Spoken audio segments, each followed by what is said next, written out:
नमस्कार साथियों, डाइट बारहवीं के इस डिजिटल प्लेटफॉर्म पर आपका स्वागत है।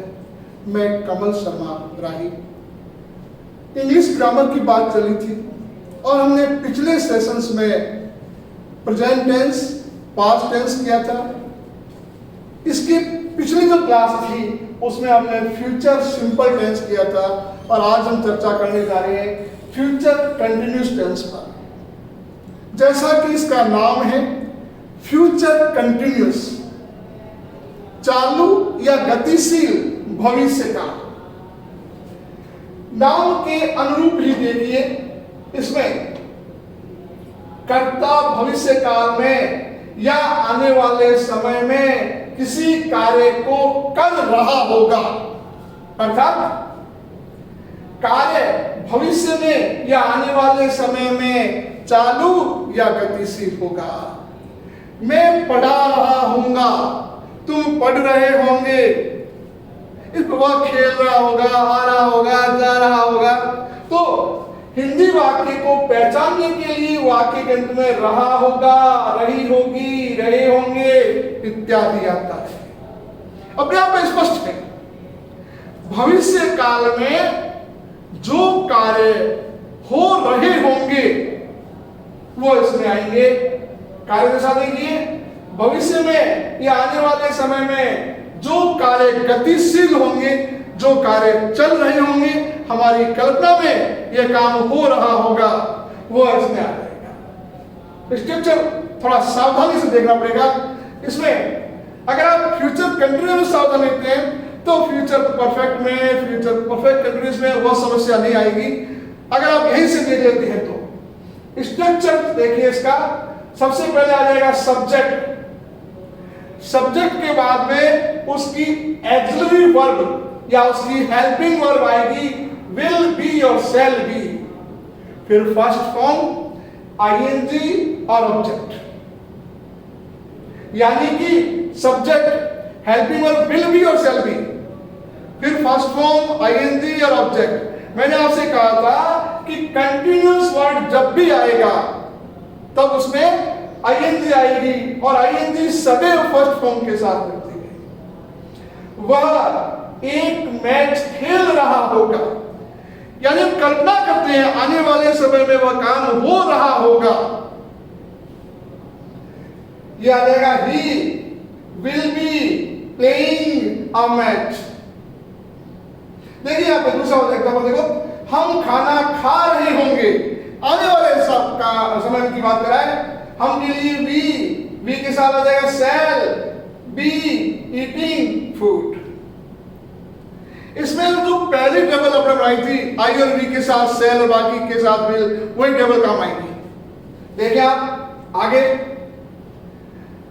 चार स्ट्रक्चर इसके, structure of affirmative, structure of negative, structure of interrogative, structure of interronegative. पहला देखते हैं स्ट्रक्चर ऑफ अफर्मेटिव सेंटेंस या सकारात्मक वाक्य का सूत्र क्या होगा। सबसे पहले सब्जेक्ट आ जाएगा, उसके बाद उसकी एक्सिलरी वर्ब आएगी, यानी हेल्पिंग वर्ब आएगी, विल बी और शैल बी। उसके बाद फर्स्ट फॉर्म के बाद आईएनजी और आईएनजी के बाद ऑब्जेक्ट। अगर वाक्य नेगेटिव है तो यहां सोचना पड़ेगा, गलती होने की संभावना यहां रहती है। आप सबसे पहले लगाइए सब्जेक्ट और आपकी जो एक्सिलरी वर्ब थी विल बी और शैल बी, उसे देखिए विल नॉट भी आ जाएगा। विल बी नहीं, एक लगाते हैं विल बी नॉट, वो गलत है। Will not be, shall not be, फिर वही फर्स्ट फॉर्म आईएनजी और ऑब्जेक्ट। बस ध्यान यहां रखना है, छात्रों से गलतियां होती है तो विल बी लगा करके फिर नॉट लगाते हैं, या आपको विल नॉट बी लगाना है। आगे देखते हैं स्ट्रक्चर ऑफ इंटरोगेटिव सेंटेंस। अगर आपका वाक्य प्रश्नवाचक है तो उसकी एक्सिलरी वर्ब जो है वो केवल विल शैल आगे आएगी और उसके बाद सब्जेक्ट आ जाएगा, और जो बी बचा हुआ था बी यहां आ जाएगा, उसके बाद फर्स्ट फॉर्म आ जाएगी, आईएनजी आ जाएगा, ऑब्जेक्ट आ जाएगा। ये ध्यान रखना है, केवल विल और सेल को ही आगे लाना है, बी को नहीं हटाना है, बी अपने स्थान पर रहने दीजिए। कब देखिए विल सेल से वाक्य शुरू हुआ, सब्जेक्ट के बाद बी आ गया, फिर वही फर्स्ट फॉर्म, फिर आईएनजी, ऑब्जेक्ट और क्वेश्चन मार्क लगा दिया। अब वाक्य इंटरोगेटिव, प्रश्नवाचक नकारात्मक वाक्य। इसकी जो एक्सिलरी वर्ब थी, हेल्पिंग वर्ब थी, वो देखिए विल सेल को आगे लाए, क्यों? विल सेल, सब्जेक्ट और फिर नॉट भी लगा दिया, फर्स्ट फॉर्म, आईएनजी और ऑब्जेक्ट। अभी मैंने आपसे कहा कि गलती होने की संभावना सिर्फ इतनी है कि आप नोट कहां पर लगाते हैं। अब आप इसे एग्जांपल्स के रूप में देखिए, ये आपके सामने उदाहरण दे रहा हूं मैं। किसान अगले माह फसल काट रहे होंगे, फार्मर्स, या आ जाएगा will be harvesting the crop on next month. Next देखिए, किसान अगले माह फसल नहीं काट रहे होंगे, the farmers will not be harvesting the crops on next month. आगे बढ़ते हैं, क्या किसान अगले माह फसल काट रहे होंगे? Will the farmers be harvesting crop next month? और इंटरोगेटिव, प्रश्नवाचक नकारात्मक वाक्य, क्या किसान अगले माह फसल नहीं काट रहे होंगे? विल आएगा क्या? Will the farmers not be harvesting crops on next month? ये आपका आसानी से हो गया। आगे देखिए, अब एक और एग्जांपल लेते हैं।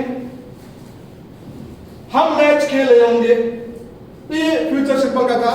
इस प्रकार से आपने फ्यूचर कंटिन्यूस देखा, और फ्यूचर कंटिन्यूस में आप बता दो कि विल बी और शैल बी होगा, और विल बी और शैल बी का प्रयोग भी उसी प्रकार से होगा जिस प्रकार से आपने पहले किया था, आई और वी के साथ शैल और बाकी के साथ विल। आप इसी प्रकार से हमारे साथ जुड़े रहिए, और YouTube का diet digital Barmer channel subscribe कीजिए, हमारे वीडियोस को लाइक और शेयर कीजिए, और आगे इसी प्रकार से हमारे साथ बने रहिए। अगले क्लास के लिए विदा।